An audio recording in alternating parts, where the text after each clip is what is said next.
Kami dari kelompok 11 akan mempresentasikan hasil review jurnal yang akan kami bahas mengenai pemanfaatan balance scorecard dan cascading strategi organisasi untuk perancangan strategi layanan penyedia layanan teknologi informasi pada ITIL Service Strategy. Di kelompok kami ada Helmi Fitrinanda Putra, NRP 105, saya Octaviana, NRP 25, Muhammad Kisa Aksel, NRP 59, dan Gadis Bianca, NRP 83. Berikut merupakan jurnal yang kami bawakan. Kita masuk ke pendahuluan. Jadi, penyelarasan strategi teknologi informasi itu berfokus kepada upaya menghubungkan strategi bisnis dengan strategi teknologi informasi, sehingga dapat memastikan bahwa fungsi teknologi informasi dapat mendukung ketercapaian tujuan organisasi. Kemudian ITIL mendukung organisasi dan individu untuk mendapat nilai optimal dari IT dan layanan digital sehingga membantu menentukan arah penyedia layanan dengan model kemampuan yang jelas dan menyelaraskan dengan strategi bisnis dan kebutuhan pelanggan. Dan penyelarasan strategi bisnis dan strategi TI ini dilakukan agar fungsi TI dalam ITIL dapat mendukung tujuan bisnis perusahaan. Selain itu, hal ini penting untuk diterapkan mengingat investasi teknologi informasi merupakan investasi yang mahal dan mempunyai resiko yang tinggi bila organisasi tidak dapat mengelola aset teknologi informasi tersebut dengan baik. Nah, di jurnal ini itu membahas tentang Universitas XYZ yang merupakan universitas swasta yang terkemuka di Surabaya. Nah, namun penerapan TI dalam universitas ini tuh belum berfokus atau belum mendapat perhatian yang khusus, sehingga ada beberapa permasalahan yaitu penerapan tata kelola teknologinya itu belum optimal, kemudian fungsi teknologi informasinya belum memiliki arah tujuan dan strategis yang jelas, peran dan tanggung jawab pegawainya juga berada dalam departemen sistem informasi yang terdefinisikan dengan jelas. Nah, penelitian ini bertujuan untuk memetakan strategi bisnis Universitas XYZ yang menurunkannya menjadi strategi TI pada ITIL Service Strategy menggunakan balance scorecard dengan menghasilkan strategi teknologi informasi, inisiatif, strategi, atau program kerja yang selaras dengan strategi bisnis. Kemudian tinjauan pustaka. Next. Tinjauan pustaka sendiri yang pertama dibahas adalah strategi sistem informasi atau teknologi informasi. Yang pertama, strategi sistem informasi sendiri mendefinisikan kebutuhan organisasi akan informasi dan sistem untuk mendukung strategi keseluruhan bisnis. Kemudian untuk strategi teknologi informasi sendiri berkaitan dengan pendefinisian kebutuhan teknologi informasi, organisasi disajikan kepada pengguna yang mencakup bagaimana penyediaan kemampuan teknologi informasi, bagaimana pengelolaan sumber daya, dan layanan teknologi informasi tersebut. Berikut merupakan contoh gambar untuk strategi SI atau TI. Next. Kemudian analisis SWOT sendiri merupakan metode untuk mengenali berbagai faktor dengan cara yang terstruktur dan logis untuk menentukan rancangan strategi perusahaan model hasil gabungan dari hasil analisis SWOT dengan menggunakan TWOS matrix. Kemudian ada beberapa kategori matriks TWOS. Yang pertama ada strategi SO, ada strategi WO, strategi ST, dan strategi WT. Next. Kemudian ITL sendiri merupakan kerangka kerja yang lengkap dalam mengembangkan layanan teknologi informasi sehingga dapat dijadikan panduan bagi organisasi dalam memperbaiki kinerja layanan yang berfokus pada pelanggan, berorientasi pada kualitas dan ekonomis. Kemudian ada 5 proses layanan. Yang pertama ada service strategi sendiri yang dibagi menjadi 3, yaitu strategi service assessment. Yang kedua ada service strategi definition, yang ketiga ada input dan output. Kemudian proses keduanya ada service design, proses ketiganya ada service transition, yang keempat ada service operation, dan yang terakhir ada continual service improvement. Next. Berikutnya ada di metode penelitian. Next. Yang pertama, metode penelitian ini jenis penelitiannya ini yaitu penelitian deskriptif, yang di mana penelitian ini bertujuan untuk memperoleh informasi mengenai keadaan saat ini dan melihat kaitannya dengan variabel-variabel yang ada.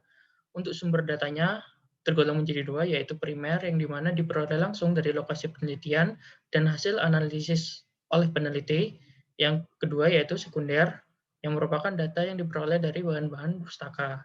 Adapun pendekatan penelitiannya yaitu penelitian ini menggunakan pendekatan kualitatif dan pendekatan masalah prinsip positif.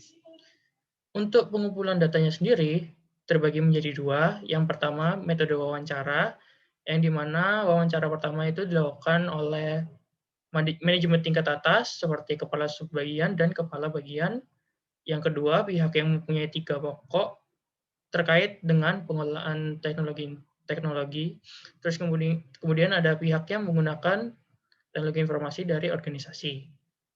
Kemudian yang kedua yaitu adalah metode analisis berkas, yang dimana analisis yang pertama yaitu strategi bisnis organisasi dari berkas rencana strategis dari tahun 2015 hingga 2019.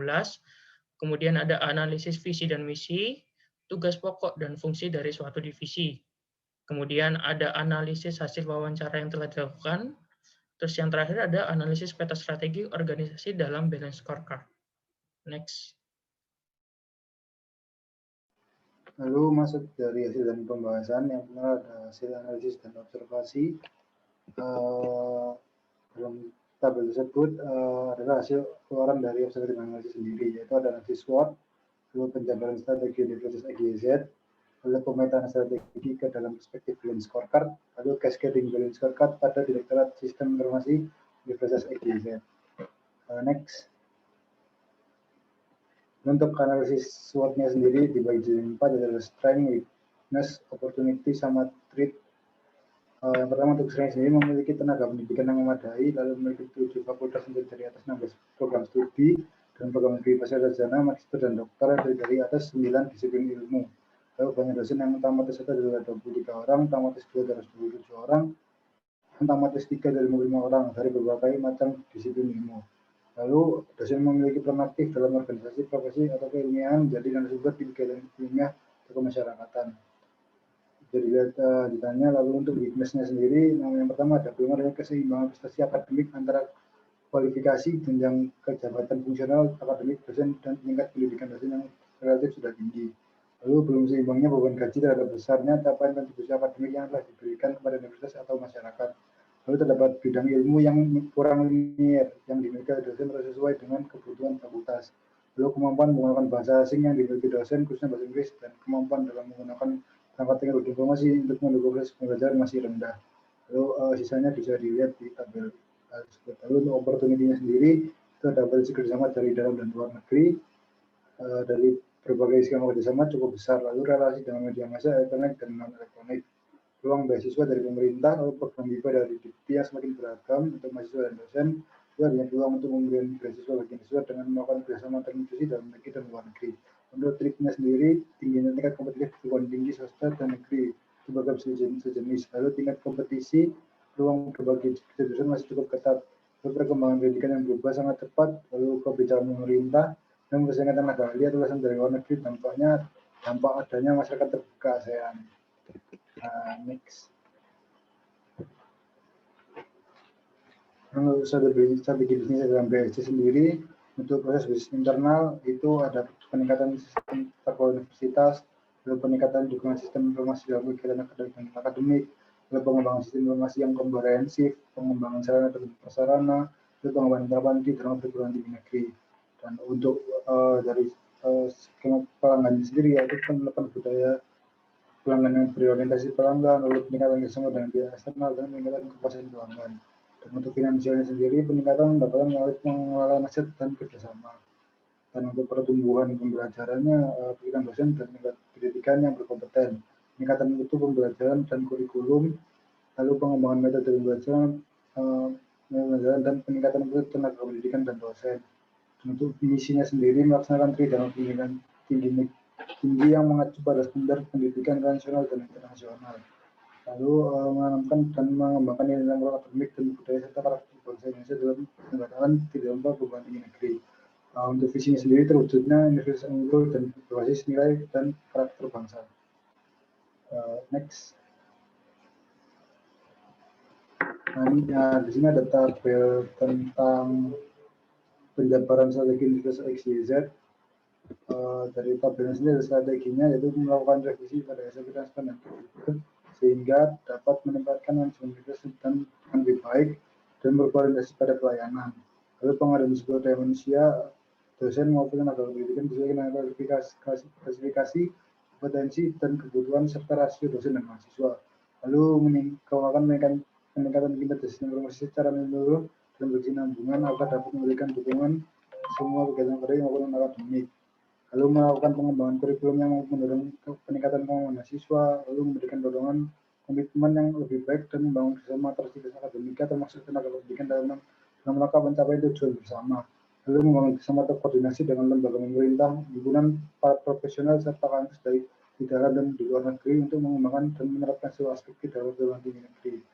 Melakukan upgrading tenaga pendidikan dan dosen dengan melakukan peningkatan efisiensi dan efektivitas diversitas dan menambah SDM sesuai dengan penguasaan skill yang dibutuhkan.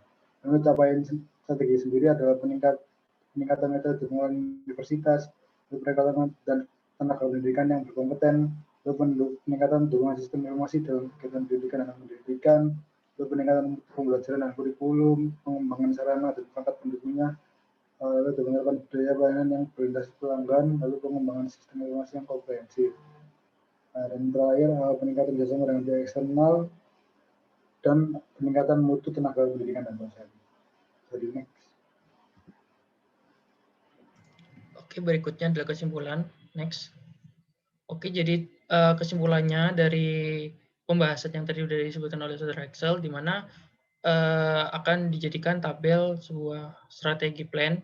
Yang pertama, strategi assessment yang pertama itu adalah peningkatan dukungan sistem informasi dalam kegiatan pendidikan dan umum yang bukan pendidikan. Yang kedua adalah pengembangan sistem informasi yang komprehensif. Untuk internal faktornya, yang pertama yaitu pengelolaan kegiatan pengembangan TI. Terus yang kedua adalah mengelola infrastruktur TI. Terus dari external faktor, yaitu menjalankan konsolidasi fungsi untuk mengurangi biaya dan outsourcing layanan ke penyedia eksternal.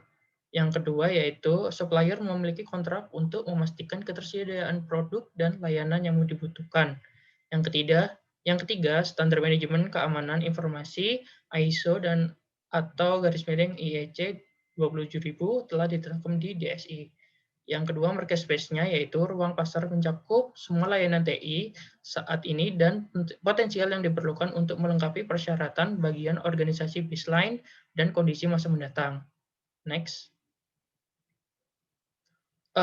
Untuk perspektifnya yang pertama yaitu visi one team, one goal, one commitment, dan misinya yaitu good university governance. Untuk positionnya yaitu pengetahuan spesifik tentang bisnis memungkinkan DSI untuk mengidentifikasi peluang dan bekerja sama dengan customer untuk menawarkan berbagai layanan dalam menanggapi kebutuhan customer. Untuk IT strategi plan-nya, yang pertama itu mengintegrasikan prinsip keamanan dan layanan lainnya. Yang kedua, memperoleh dan memberikan lisensi perangkat lunak untuk manajemen infrastruktur TI yang terpusat. Yang ketiga, membangun kapasitas infrastruktur baru. Yang keempat, membuat dan menjalankan program untuk implementasi karyawan baru. Yang kelima, yaitu membuat dan melaksanakan dan memelihara program terkini untuk melatih staf tentang teknologi yang akan diterapkan. Untuk pattern of action-nya, yang pertama yaitu adalah staf operasi harus disertifikasi dalam teknologi yang mereka gunakan di tingkat operasional. Yang kedua, yaitu semua teknologi harus diperoleh dari vendor yang resmi diakui.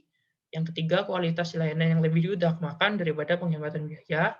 Yang terakhir, yaitu perubahan yang direncanakan harus disinkronkan dengan kegiatan operasional DSI.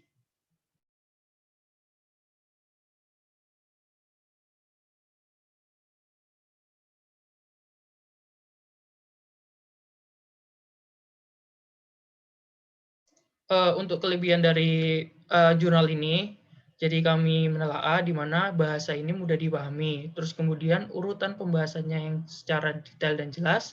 Yang ketiga, mencakup seluruh pembahasan yang ada. Untuk kekurangannya ada 4, yaitu banyak kata yang berulang, terus kemudian pada tabel di kesimpulan terjadi kesalahan atau kurang rapi yang membuat pembaca merasa bingung untuk membacanya.